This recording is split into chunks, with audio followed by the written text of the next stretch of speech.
So hello people, how are you all. ये हमारा एक और वीडियो है हमारे जॉब बुलेटिन में, जॉब बुलेटिन सीरीज़ में, जॉब बुलेटिन प्लेलिस्ट में हमारा ये एक और वीडियो है। हम लोग इस वीडियो में बात करने वाले हैं एमएक्स फ्रेशर्स की हायरिंग कर रहा है डेटा साइंटिस्ट में। डेटा साइंटिस्ट की हायरिंग कर रहा है एमएक्स। एमएक्स कहते हैं अमेरिकन एक्सप्रेस को, एंड अमेरिकन एक्सप्रेस ये हायर कर रहा है डेटा साइंटिस्ट को, एंड ये फ्रेशर डेटा साइंटिस्ट को हायर कर रहा है। तो अभी हम लोग इसके बारे में बात करने वाले हैं, एंड चलिए हम लोग आगे बढ़ते हैं। एंड आप सभी को मेरी तरफ से सॉरी रहेगा क्योंकि मेरी आवाज़ काफ़ी ख़राब है। पटना में यहाँ पे बहुत ठंड है अभी, एंड इस कारण आवाज़ काफ़ी ज़्यादा बैठ चुकी है। तो टेबल ऑफ कंटेंट हमारा क्या रहने वाला है, ये रहने वाला हमारा वाई अमेरिकन एक्सप्रेस, आपको क्यों चूज़ करना चाहिए, who can apply, skills required, job responsibility, let's apply. इन सभी चीज़ों पे हम लोग डिस्कस करने वाले हैं। एंड आप सभी से रिक्वेस्ट रहेगा कि जो भी लोग ये वीडियो देख रहे हैं, जो भी लोग अप्लाई करना चाहते हैं, बहुत सारे लोग मुझे टेलीग्राम पे मैसेज करते हैं कि शॉर्ट लिस्ट नहीं हो रहा है उनका रिज्यूम। रीज़न ये है कि वो लोग पूरा पढ़ते नहीं हैं, पूरा जॉब डिस्क्रिप्शन या फिर पूरा वीडियो देखते नहीं हैं, एंड उसके बाद वो अप्लाई करने के लिए चले जाते हैं सीधे डिस्क्रिप्शन से लिंक लेकर। नहीं, ऐसा नहीं करना है, क्योंकि आपका रिज्यूम जो है उस हिसाब से मॉड्यूल्ड होना चाहिए। थोड़ा सा आपको मेहनत करना होगा, एंड तभी आपका रिज्यूम शॉर्टलिस्ट होगा। आपको जॉब डिस्क्रिप्शन के अनुसार आपको अपने रिज्यूम को मॉड्यूल चेंज करना होगा हल्का फुल्का, ठीक है। तो वो आपको करना होगा हड़बड़ी। चलिए सबसे पहले हम लोग शुरू करते हैं वाई अमेरिकन एक्सप्रेस। तो अगर हम लोग बात करें why American Express, American Express ये बहुत पुरानी कंपनी है, like very old. I guess it's around 170 years old.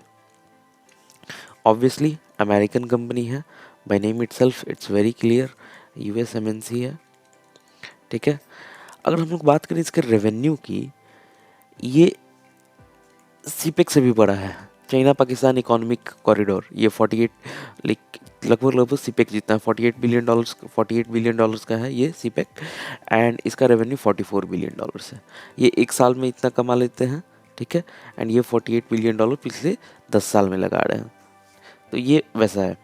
अगर हम लोग बात करें इसके एम्प्लॉय स्ट्रेंथ की, ये भी काफ़ी अच्छा है। ये है अराउंड 64K के आसपास, जिसको 64,000 भी हम लोग कह सकते हैं, 64,000 के आसपास है।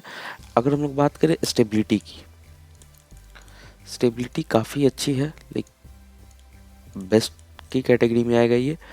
टायर 1 कंपनी में आती है, tyre 1 company. Work life balance इसका अच्छा है, ठीक है। इसका पे स्केल अच्छा है, एंड लाइक जब आप अमेरिका में जाओगे, वो आप या फिर आप आपको ऑन साइट भेजा जाता है अमेरिका के लिए, देन वहाँ पे तो बहुत अच्छा पे है। पता नहीं क्यों इंडिया में कम हो जाता है आने के बाद कंपनीज़ का पे, लेकिन इंडिया में भी इसका पे काफ़ी अच्छा है in comparison to other companies. Other Indian companies के कंपैरिजन में अमेरिकन एक्सप्रेस का पे काफ़ी अच्छा है। एंड ये वर्क लाइफ बैलेंस ये काफ़ी सब्जेक्टिव चीज़ है, बहुत लोगों के लिए अच्छा हो सकता है, बहुत लोगों के लिए अच्छा नहीं हो सकता है, ये डिपेंड करता है, सब्जेक्टिव है ये काफ़ी। इन सभी रीजंस के कारण आपको अमेरिकन एक्सप्रेस को चूज़ करना चाहिए। नाउ अगर हम लोग आगे बढ़ें, हु कैन अप्लाई, कौन अप्लाई कर सकता है, तो सबसे पहले क्वालिफिकेशंस की बात करें, 0 से 3 इयर्स का एक्सपीरियंस चाहिए analytics, data science, machine learning और रिलेटेड फील्ड्स में। Data analytics, data science, machine learning, data science में आपको मशीन लर्निंग आ जाता है, and 0 to 3 years, it's very clear, 0 is mentioned, so freshers can apply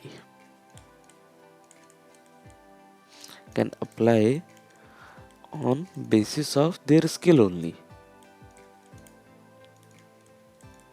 Okay, now engineering, MBA, master's degree in economics, statistics और related field from top tier institute, top tier institute इन्होंने लिखा है। And जब ये top tier institute लिखते हैं तो ये इनका मतलब होता है IIT, NIT, इन सारी कंपनीज की ये लोग बात करते हैं। हाँ, लेकिन आप टायर 2 से हैं एंड आपका रिज्यूम काफ़ी हेवी है, आपके प्रोजेक्ट्स काफ़ी अच्छे हैं, देन इन दैट केस भी आप अप्लाई कर सकते हो। देन थर्ड पॉइंट होगा good communication and persuasion skill with an ability to translate technical analysis into business insights and recommendation, work with diverse team and individuals and influence others. So good, अच्छा communication skill होना चाहिए, persuasion skill, कैसे किसी चीज़ को आप persuade करते हो, वो स्किल आपकी अच्छी होनी चाहिए। नाउ टेक्निकल एनालिसिस को ट्रांसलेट करना होगा बिजनेस इंसाइट्स में एंड रिकमेंडेशन में, and work with diverse team and individuals and influence other. So influence other का मतलब होता है जैसे आप किसी को बिजनेस इंसाइट्स दे रहे हो या फिर आप किसी मीटिंग में बिजनेस इंसाइट्स को समझा रहे हो, तो आपका समझाने का वे ऐसा होना चाहिए कि सामने वाला आप आपके इंसाइट पे बिलीव करे, लाइक कन्विंस्ड हो जाए आपसे। आप उसको डीडीडी मॉडल पे समझा सकते हो, डेटा ड्रिवन मॉडल पे, डेटा ड्रिवन डिसीजन पे, ठीक है। अगर हम लोग बात करें नेक्स्ट क्वालिफिकेशन की, देन ये है ability to understand data, synthesize into real world meaning, break down business problems and execute ideas. Data को आपको समझना होगा, देन रियल वर्ल्ड के मतलब को आपको लाइक सिंथेसाइज करना होगा, बिजनेस प्रॉब्लम्स को आपको तोड़ के समझना होगा, डिग डाउन करना होगा, डिग डाउन हम लोग इसको लिख सकते हैं, ठीक है। एंड आइडियाज़ को, जो आपके पास आइडियाज़ हैं या फिर जो आपके मैनेजर ने, आपकी टीम ने जो आइडियाज़ लगाए हैं, उसे आपको एग्जीक्यूट करना होगा। नाउ उसके बाद के अगर हम लोग पॉइंट्स पे आएँ, relevant statistics analysis, econometric experience required and able to effectively translate analytical finding to business implications. So statistical analysis आपके पास होनी चाहिए। इकोनोमेट्रिक का एक मतलब होता है on the basis of economy आप मेजरमेंट कर रहे हो, लाइक आपका मेट्रिक्स जो है इकोनॉमी पे बेस्ड है, econometric. Now and other require field and then effectively translate analytical finding to business implication, like जो भी आपकी बिजनेस फाइंडिंग्स हैं उसे आप इम्प्लीमेंट कर रहे हो, जो भी आपकी एनालिटिकल फाइंडिंग है उसे आप बिजनेस में इम्प्लीकेट कर रहे हो। Now experience in working in highly cross-functional environment, flexibility and adaptability to work with tight deadlines and changing priorities. Now cross functional environment का क्या मतलब होता है? क्रॉस फंक्शनल इन्वायरमेंट का मतलब होता है लाइक अलग अलग टीम्स के साथ आपका एक्सपीरियंस होना चाहिए काम करने का। लाइक अगर हम बात करें लेट्स से कि आप डेटा टीम में हो, तो हो सकता है कि आपकी मीटिंग बिजनेस टीम के साथ हो, एचआर टीम के साथ हो, मार्केटिंग टीम के साथ हो, तो ये क्रॉस फंक्शनली आपको काम करना होगा। लाइक आपको डेटा मिलेगा कि मार्केटिंग वाले बंदे ने किसी कोर्स पे कितना पैसा खर्च किया, लेट्स से कि 50 सीआर उन्होंने खर्च किया, और बिजनेस टीम देन आपको बताएगी उस 50 सीआर के एक्सचेंज में कितना रेवेन्यू आया, 500 सीआर आया या नहीं। तो ये इस तरीके से आपको क्रॉस फंक्शनल इन्वायरमेंट में आपको काम करना हो, डेडलाइंस टाइट में होगी। तो ये सारी बेसिक क्वालिफिकेशंस रिक्वायर्ड है यहाँ पे काम करने के लिए ना। अगर हम लोग बात करें जॉब रिस्पॉन्सिबिलिटी की, तो रिस्पॉन्सिबिलिटी आपकी क्या होने वाली है? Develop and maintain the commercial and merchant risk model. आपको commercial and merchant risk model को डेवलप एंड मेंटेन करना होगा। Then partner with strategy and market risk teams across the globe to drive model usage and tackle business opportunity through model enhancement. यहाँ पे model का मतलब है ML model या फिर एमएल एल्गो, ठीक है। नाउ थर्ड रिक्वायरमेंट क्या है, sorry, incorporate new data intelligence from internal and external data sources. Like जो भी डेटा इंटेलिजेंस है, कैसे आपका डेटा ऑटोमेटिकली फिल्टर्ड हो रहा है या फिर डैशबोर्ड क्रिएट हो रहा है, तो ये चीज़ आपको आना चाहिए एंड ये चीज़ आपको सीखना भी हो सकता है। नाउ लास्ट पॉइंट है हमारा, establish and maintain a discipline process of reviewing customers cases to identify new model and variable opportunity. Like ये बिजनेस अपॉर्चुनिटी की बात है, तो ये काफ़ी वेग और एम्बिगुअस सा वर्क रिस्पॉन्सिबिलिटी है, क्योंकि यहाँ पे फ्रेशर्स भी इंक्लूडेड हैं। तो अगर बहुत ज़्यादा क्लियरली मेंशन्ड होगा तो वो डेफिनेटली किसी प्रोजेक्ट के लिए होगा, एंड फ्रेशर्स को डायरेक्टली किसी प्रोजेक्ट में असाइन किया नहीं जाता है। नाउ अगर हम लोग बात करें स्किल्स रिक्वायर्ड की, critical factors to success, strong analytical skill. First one, हम लोग इसको ब्रेक डाउन करते हैं, read between the lines, strong analytical skills.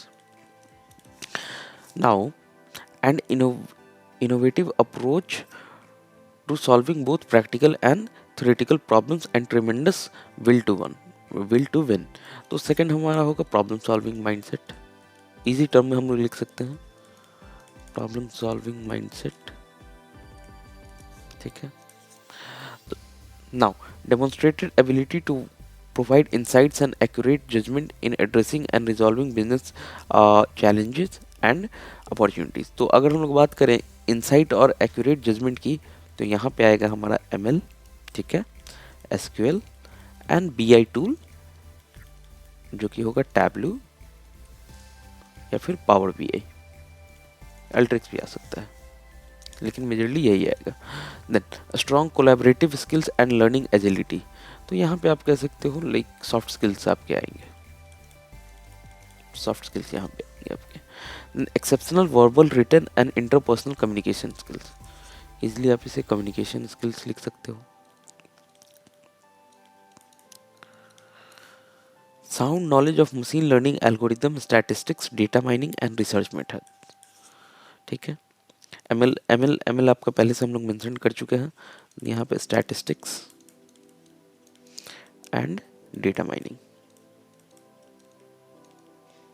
ठीक है। तो ये सारे अगर आपके रिज्यूम में ये सारे पॉइंट्स कहीं पे भी मेंशन्ड हैं, देन आपके हायर चांसेस हैं आपका रिज्यूम शॉर्टलिस्ट होने का, ठीक है। नाउ अगर हम लोग बात करें लेट्स अप्लाई की, तो ये रहा लिंक, ये रहा लिंक हमारा, ये आपके डिस्क्रिप्शन बॉक्स में भी दिया हुआ है, डिस्क्रिप्शन बॉक्स में ये लिंक अवेलेबल है, आप नीचे जाओ वहाँ पे क्लिक करो एंड आप देख सकते हो यहाँ पे आपको अप्लाई नाउ बटन दिखेगा। प्रोसेस काफ़ी सिंपल सा है, आप इजीली अप्लाई कर सकते हो एंड वहाँ से आप फॉर्म फिलअप कर सकते हो, बहुत सिंपल प्रोसेस है, लाइक बहुत ज़्यादा हार्डवर्क वगैरह कुछ भी नहीं है।